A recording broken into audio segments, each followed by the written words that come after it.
It was my third double shift of the week in the palliative care unit. Exhaustion felt like a fog in my brain, but vocation kept me upright. Around 2 a.m., the hallway lights dimmed, and the hospital filled with that chorus of rhythmic beeps and the sighing of compressed air. Passing through the 4th floor corridor, I noticed the door to room 402 was ajar. It struck me as odd, as that area was usually quiet at night. I walked in and found an elderly man with white hair and very clear eyes sitting on the edge of the bed. His name was Julian, at least that's how he introduced himself when I asked what he was doing awake. "I can't sleep, dear," he told me with a warm smile. "The air in here is a bit heavy, don't you think?" We talked for about 20 minutes.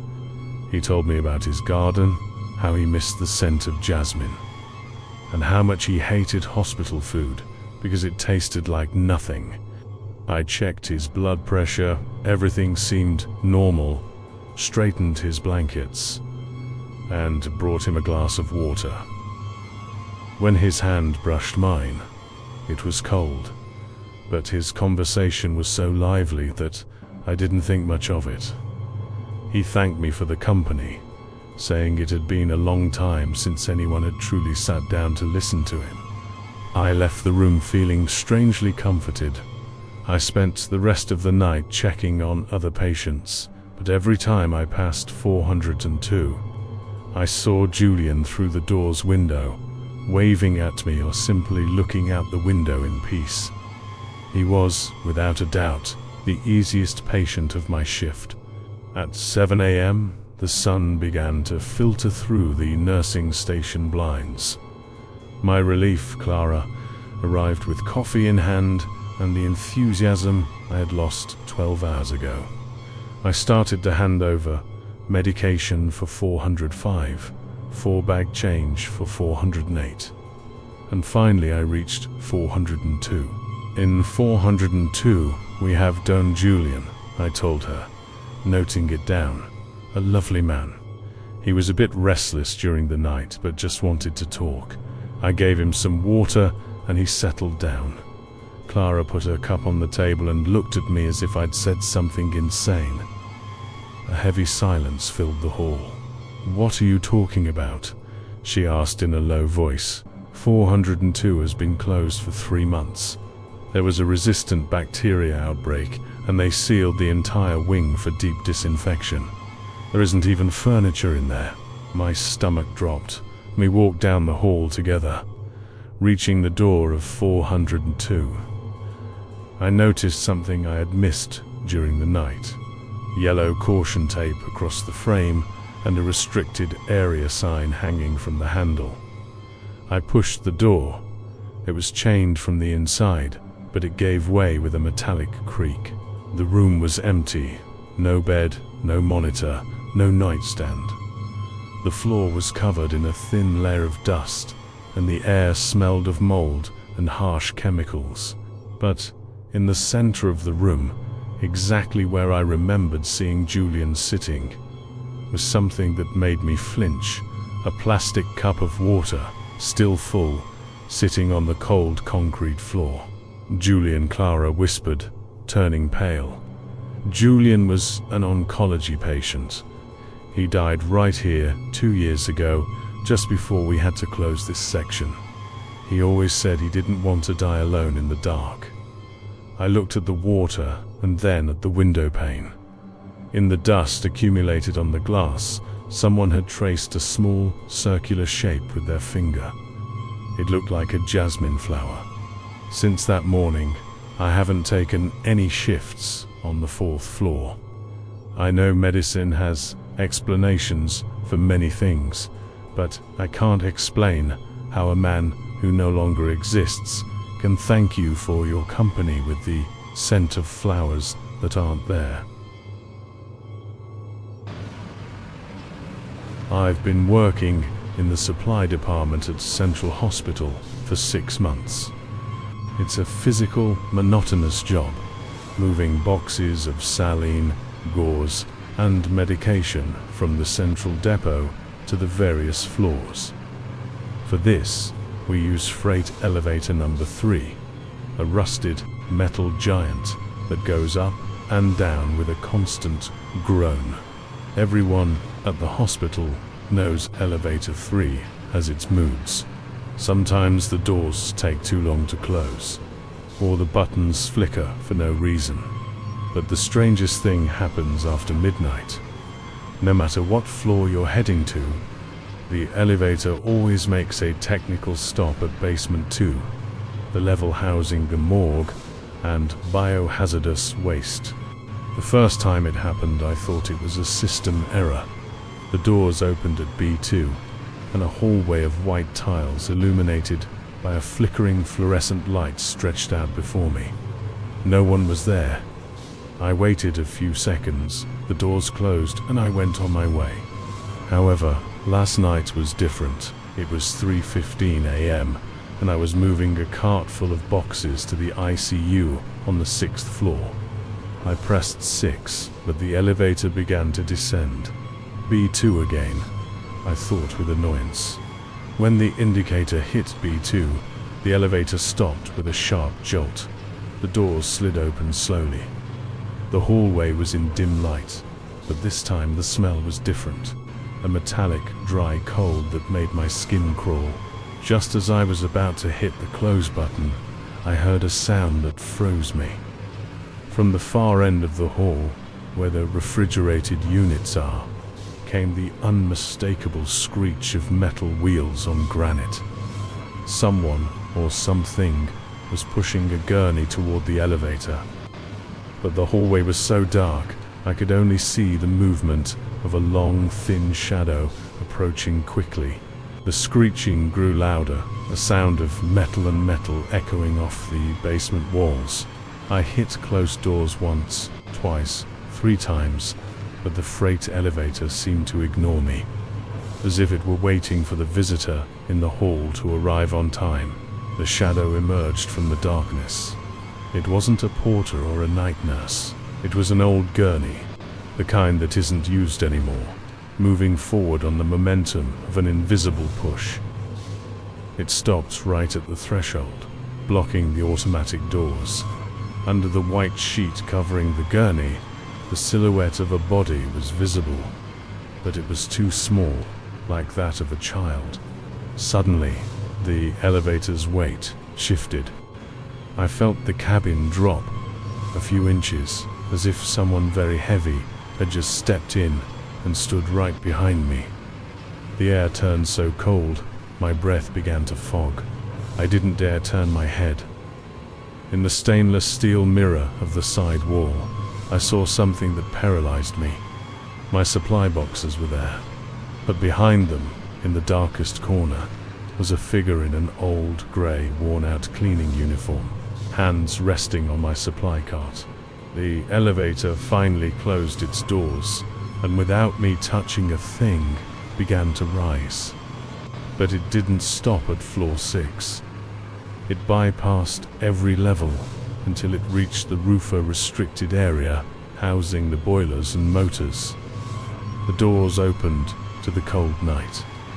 The figure behind me walked, or rather glided, toward the exit, pushing the empty gurney that now appeared outside the elevator. As it passed me, I heard a whisper that made me shut my eyes tight. This delivery is no longer needed below. When I opened my eyes again, I was alone. The elevator was empty and the doors closed, taking me back to the 6th floor. When I delivered the boxes to the ICU, the head nurse looked at me strangely. "You're late," she said, checking her watch. "And you look pale. Did something happen?" "Elevator 3 stopped in the basement," I stammered. She sighed and lowered her voice. "That elevator was the one used by Manuel, the morgue attendant, in the 80s. He died of a heart attack while bringing up a body. They say he's still trying to finish his last shift, taking those who are no longer needed up toward the light. I never used elevator 3 after midnight again." I'd rather climb 6 flights of stairs with boxes on my shoulders than feel that extra weight in the cabin and the cold of hands that shouldn't be there. Being hospitalized on the ground floor has its drawbacks, but the worst is insomnia. When the ward lights go out at 11 p.m., the silence becomes so heavy you can hear your own pulse. My room, 112, looked directly out onto the internal garden, a square of grass and stone benches surrounded by the 4 walls of the building. That night, the pain in my leg wouldn't let me sleep. I sat up in bed and pulled the curtain slightly to look at the garden, hoping for some moonlight. It was exactly 12:15 a.m.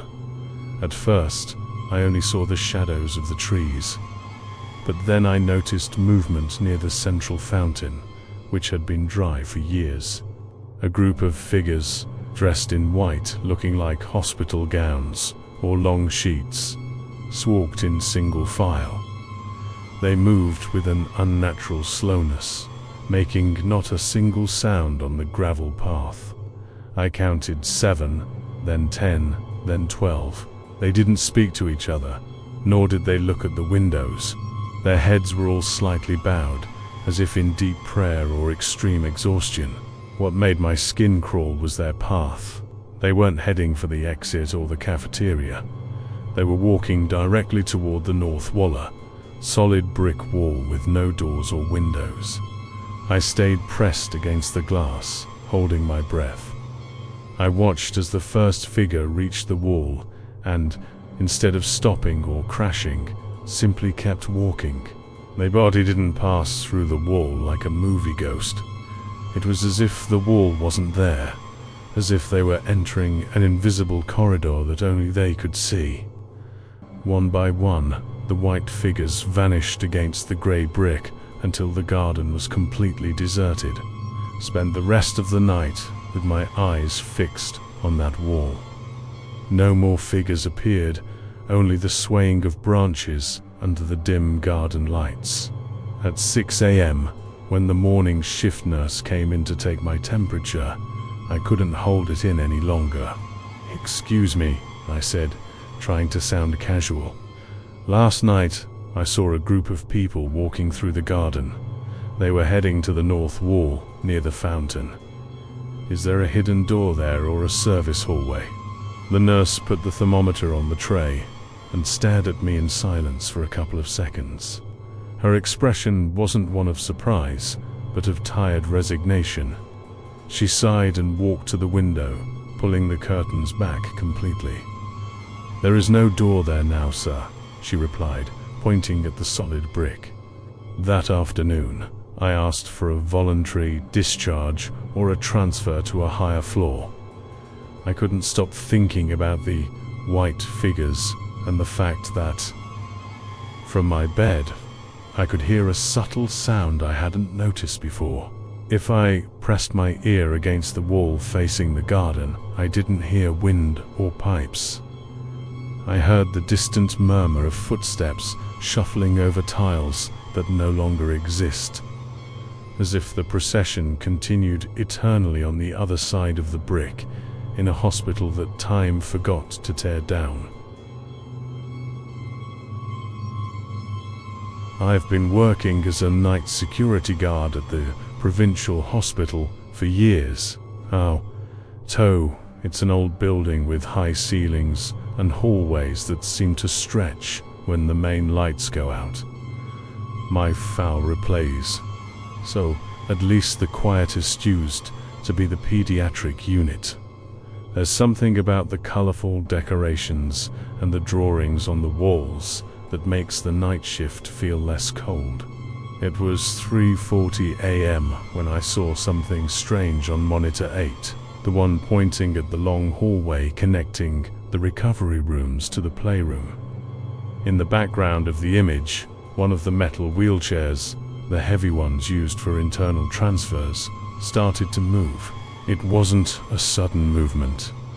It drifted smoothly, as if someone were pushing it carefully so as not to wake the children. The chair turned on its axis, moved forward about 10 feet, and stopped exactly in front of the playroom door, which was locked. I stared at the screen, expecting to see a nurse or a parent walking nearby, but the hallway was deserted. I adjusted the camera contrast to see if there were any strings or a draft, but the chair remained there, static and solid. I grabbed my flashlight and headed to the second floor. The echo of my boots in the empty hall made me more nervous than usual, but I told myself it was just an uneven floor or a vibration of the building. When I reached the pediatric wing, the chair was still there, exactly where I'd seen it on the monitor. The air felt strangely warm in that area, despite the air conditioning always keeping the hospital at a low temperature. I approached cautiously, shining my flashlight on the chrome metal. There were no drafts. The windows were sealed and the room doors closed. The first thing I noticed was that the chair wasn't quite aligned with the floor. It seemed to be bearing weight, as if someone was sitting in it. I reached out and touched the leather seat. My skin crawled. The seat wasn't cold like the metal of the frame. It was warm, with that residual heat a human body leaves after sitting for a while. But the most disturbing thing was what I found in the center of the cushion, a small wooden horse, worn by time with peeling paint.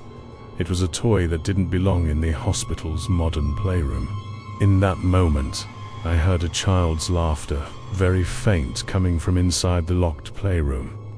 It was a laugh of pure joy, followed by a small thud against the door, as if someone were playing on the other side.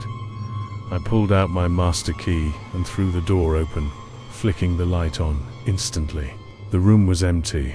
Plastic blocks and books were on their shelves, organized. But on the central rug, there was a trail of small, barefoot prints marked in the dust, leading toward the story corner and vanishing against the wall. I went back to the hallway, and the wheelchair was no longer in front of the door. It had rolled on its own to the end of the corridor, and now rested in front of a forest mural. The small wooden horse was still in the seat, but now it had a red ribbon tied around it, as if someone had prepared it as a gift. The next morning, I showed the toy to the head nurse. Her eyes filled with tears when she saw it. She told me that in the 50s, a boy named Santi spent his days in that same wheelchair, waiting for treatment, and his most prized possession was that little wooden horse. Santi never made it out of the hospital, but it seems that every night, when everything goes silent, someone takes him out of his room so he can have one last moment of play in the room he loved so much.